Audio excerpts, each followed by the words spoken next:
स्वागत है fantastic stock market में। तो आज हिंडनबर्ग का एक्शन वापस से स्टार्ट हो गया है। सेबी ने एक मेल लिखा था हिंडनबर्ग को, उसका रिप्लाई करते वक्त हिंडनबर्ग ने काफ़ी कड़े शब्दों का इस्तेमाल किया कि भाई जो सेबी है वो ट्रांसपेरेंसी के साथ काम नहीं कर रही है, ठीक है। और वो जैसे समझ लो कि ये सब मैनिपुलेशन होने दे रही है, कुछ एक्शन ले नहीं रही है। साथ में कोटक महिंद्रा बैंक का भी नाम लिया गया है। तभी आप लोगों ने आज देखा कि भाई कोटक महिंद्रा बैंक में आज अच्छी खासी गिरावट देखने को मिली थी, ठीक है।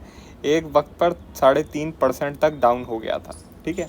एंड में क्लोजिंग टाइम में कोटक महिंद्रा बैंक की तरफ से एक स्टेटमेंट आई कि भाई हिंडनबर्ग उसका कोई क्लाइंट नहीं है, लेकिन भाई जो पिटाई होनी थी वो तो हो ही गई।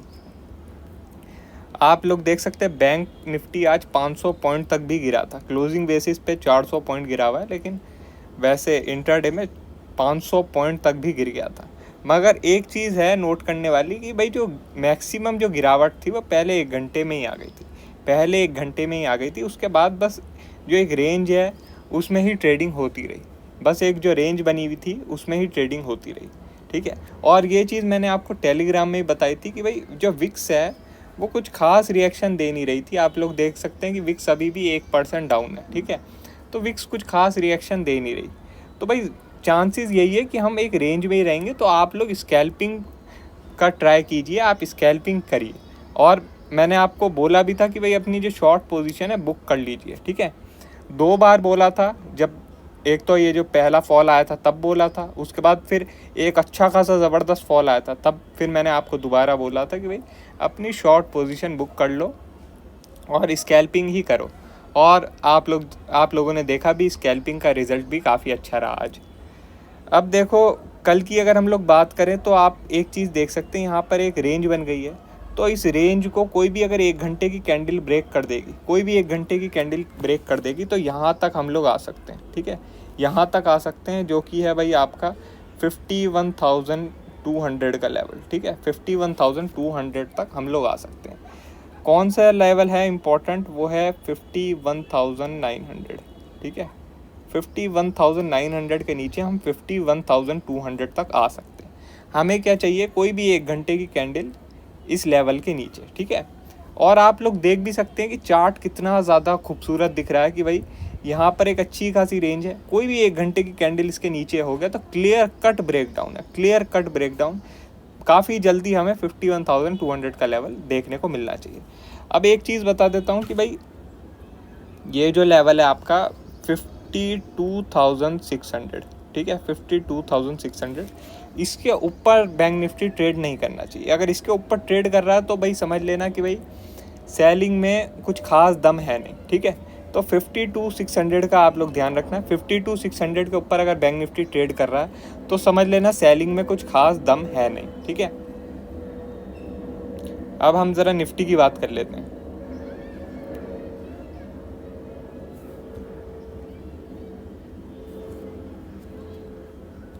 तो निफ्टी आप लोग देख सकते हैं जो 20 मूविंग एवरेज है यहाँ से सपोर्ट लेता जा रहा है। तो भाई कोई भी 1 घंटे की कैंडल अगर ये जो 20 मूविंग एवरेज है इसके नीचे क्लोज कर गई तो भाई ये जो लोअर बॉलिंजर बैंड है ये तो टेस्ट हो गई, ठीक है। ये तो टेस्ट हो गई, मगर मेरे हिसाब से थोड़ा और भी नीचे जा सकता है। 23,800 से लेके 23,800 से लेके 23,900 तक निफ्टी आ सकता है, ठीक है। तो आप लोग ध्यान रखना, अगर ये जो 20 मूविंग एवरेज चल रही है इसके नीचे कोई भी 1 घंटे की कैंडल क्लोज हो गई तो भाई 23,800 से लेके 23,900 तक निफ्टी आ सकता है, ठीक है। अब लेवल कौन सा है जिसके ऊपर ट्रेड नहीं करना चाहिए निफ्टी, वो लेवल है भाई 22,180। मैंने आपको पहले भी बताया 22,180 बहुत इंपॉर्टेंट लेवल है। इसके ऊपर अगर निफ्टी सस्टेन कर गया तो भाई समझ लो दिक्कत है, ठीक है। अब आप बोलेंगे यार आज तो सस्टेन कर गया था, तो भाई आप एक चीज़ देखो, ये जो रेड कलर की कैंडल है, ठीक है, ये आपको दिख रही है या नहीं दिख रही, ठीक है। तो आज ओपनिंग ही गैप अप में हो गई तो भाई इसे सस्टेन करना थोड़ी बोलेंगे। मैं आपको हमेशा बोलता हूँ कि भाई गैप अप गैप डाउन से कुछ फ़र्क नहीं पड़ता, आप थोड़ा वेट किया करो, ठीक है। वेट अगर आप करोगे तो आपको दिख जाएगा कि भाई यहाँ पे एक रेड कैंडल बन गई, ठीक है। और उसके बाद फिर यहाँ एक ग्रीन कैंडल बनी और फ़ौरन यहाँ सेल ऑफ और भी आया, ठीक है। तो यहाँ पर क्या है कि 24,180 के ऊपर सस्टेनेंस नहीं मिल रही है, ठीक है। तो जब तक सस्टेनेंस ना मिले, जब तक आपको भाई 15 से 20 मिनट यहाँ पे ट्रेडिंग होती हुई नहीं दिखे, ठीक है, तब तक भाई आप बाइंग के बारे में मत सोचो। जब आपको 24,180 के ऊपर 15 से 20 मिनट कम से कम सस्टेन होता हुआ दिखे प्राइस, तभी एक बारी को बाइंग के बारे में सोचना। और अगर वापस नीचे आ जाए तो भाई हट जाओ बाइंग की पोजीशन से, ठीक है। क्योंकि भाई यहाँ पर जो है सेलर एक्टिव हैं, यहाँ सेलर एक्टिव हैं।